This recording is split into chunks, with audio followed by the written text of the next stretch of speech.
Maayong adlaw kaninyong tanan. Ilabi na sa atong Dios nga labing gamhanan o Ginoong Hesukristo nga mianhi dinhi sa kalibutan. Ako si Monsignor Godofredo Reyes sa Church the Body of Christ, founded by Jesus Christ in the year 30th to 33rd Anno Domini. Sa ngalan usab ni Apostol Bonifacio Limosnero Ocol, among Supremo o Obispo sa Church the Body of Christ or Iglesia ang Lawas ni Kristo. Akong itunol akong dakong pagyukbo o pagtahod kaninyong tanan. Mayong adlaw sa makausapa mga igsoon. Ang atong paghisgutan nining takna sa kabuntagon, kabahin ni ining gitawag nato og kahayag. Kinsa ang kahayag og kinsa ang nagrepresenta ni ini og unsay at epekto sa atong kinabuhi nining kalibutan. Apan sa dili pa nako pagasugdan ang maong tema mga igsoon, kung bag-o ka niini nga maong channel, palihog ko og subscribe, like, comment, share, og palihog na lang ko og hit sa bell button para kung naay bag-ong mga video niini ma-update ka igsoon. Karon atong pagasugdan ang atong pagahisgutan, kabahin aning tema nga naguluhan, kahayag. Mga igsoon, ang kahayag usa ka representasyon sa atong kinabuhi. Isip na atay relasyon ngadto kang Kristo. Kung duna tay relasyon sa atong Ginoong Hesukristo, anaa kita sa kahayag. Mabasa na nato sa balaang kasulatan sumala sa Mateo kapitulo 5 bersikulo 15 ngadto sa 16 mga igsuon. Nagaingon o nagakanayon kini: ang mga tao dili usab magdagkot og suga aron ibutang kini ilalom sa gantangan, kundili sa ibabaw sa tungtunganan, og kini magaiwag kanilang tanan nga anaa sa sulod sa balay. Pasigahan ninyo ang inyong kahayag sa atubangan sa mga tao aron makita nila ang inyong mga maayong buhat ug daygon nila ang inyong amahan nga anaa sa langit. So unsay buhaton nato mga kaigsuonan kung aduna kitay talento, kung kaya nato mo serbisyo, kinahanglan dili nato taguan ngadto lamang sa usa ka pamaagi nga dili masayran o hingkitan. Kinahanglan ipadayag kana sa katawhan aron mahimo kanang ihemplo ug ikaw mahimong sumbanan sa katawhan sa pagbuhat sa mga buluhaton diha sa pag-alagad sa Ginoo. Hinungdan mga igsoon, kinahanglan dili nato taguan. Let us shine for all. Kinahanglan magpakita ta ngadto sa mga kadaghanan. Dili nato kana taguan. Let our good deeds glow for all to see, aron sila musunod sa kabubuton usab sa Dios. Ikaduha mga igsoon, ang kahayag nagrepresentar kini sa epekto sa atong kinabuhi ngadto sa atong isig katao. Dili lang kay sa Dios lang, kung dili epekto ngadto sa imong isig katao. Og ato kanang mabasa sa balaang kasulatan sa sinulat ni Apostol San Marcos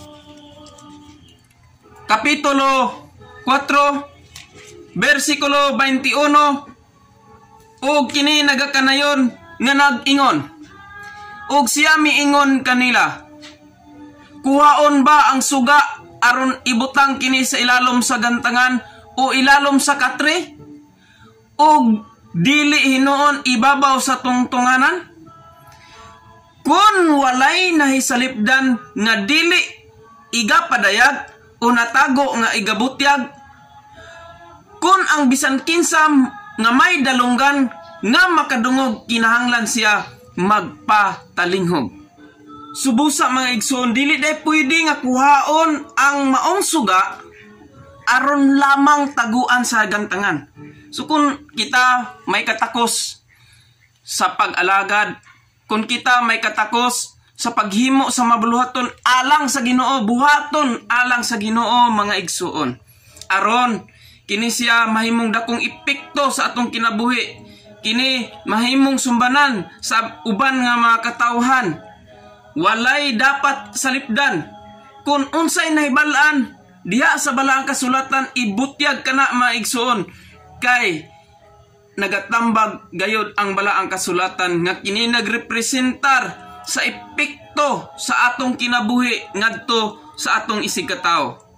So niyon ana mga igsoon ang atong himuon. So karon atong pagasugdan mga igsoon, ang tema nga naguluhan, lifestyle or pagkinabuhi diha sa Dios o Kristohanong pagkinabuhi. Karon, una mga igsoon, ang atong kinabuhi o pagkinabuhi kinahanglan adunay disiplina. Kinahanglan dunay disiplina. Mabasa nato sa 1 Korinto kapitulo 9 versikulo 24 mga igsoon. Kini nagakanayon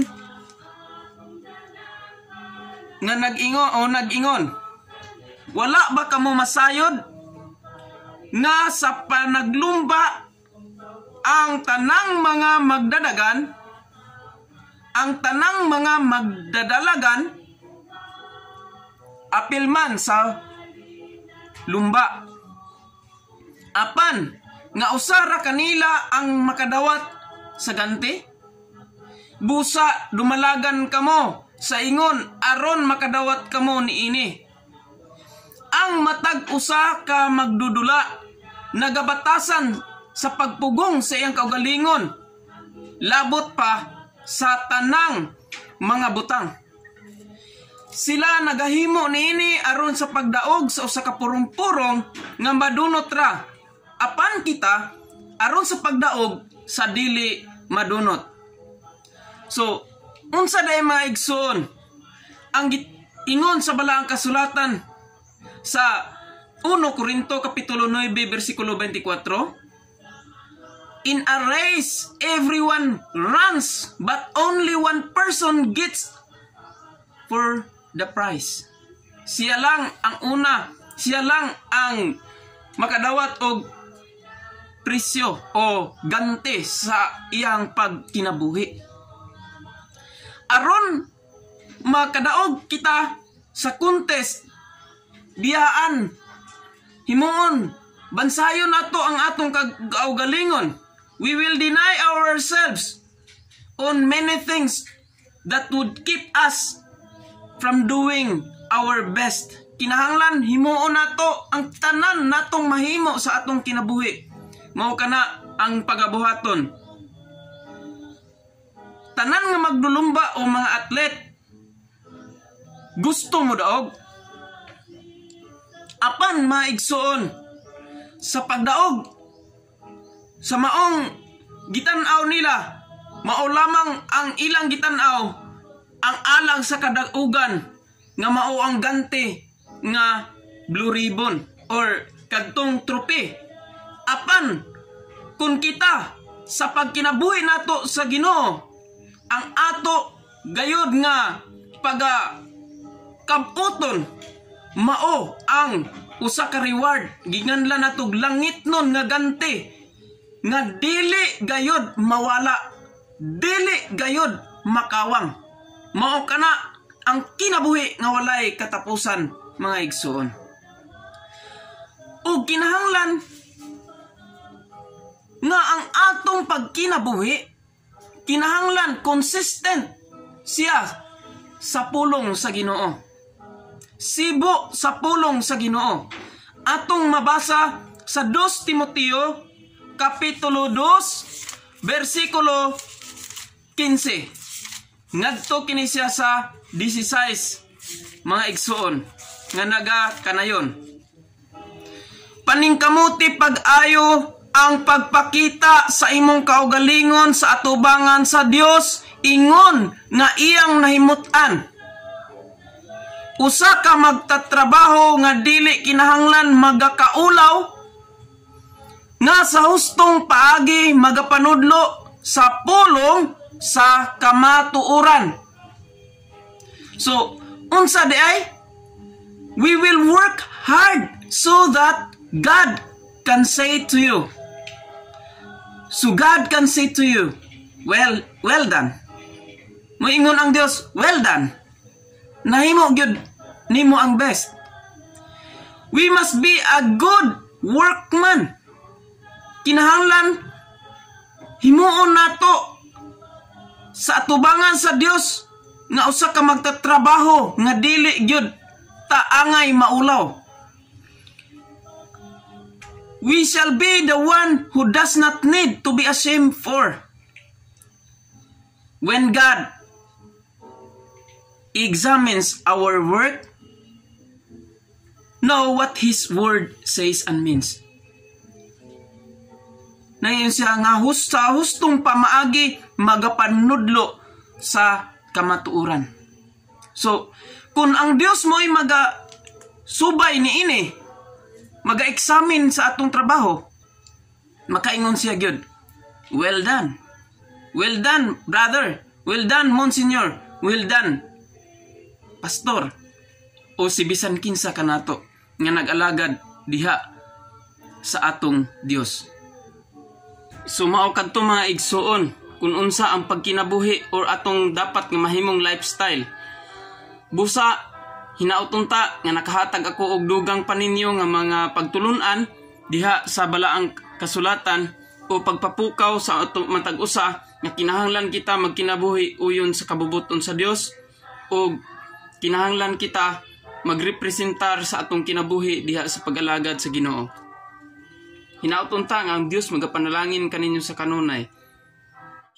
Sa iisang Dios na ating tagapagligtas sa pamagitan ni Hesukristo na ating Panginoon ay sumasa Kaniya nawa ang kaluwalhatian, ang karangalan, ang paghahari at ang kapangyarihan sa kauna-unahang panahon at ngayon at magpakailanman. Siya nawa. To the only wise God our Savior be glory and majesty, dominion and power, both now and forever. Amen. Thanks for watching this video, my friends of the Church, the Body of Christ, and greetings to all the ministers and members of the Church, the Body of Christ as a whole. This is Monsignor Godofredo Alferez Reyes, Bishop of the Church, the Body of Christ, thankful and faithful.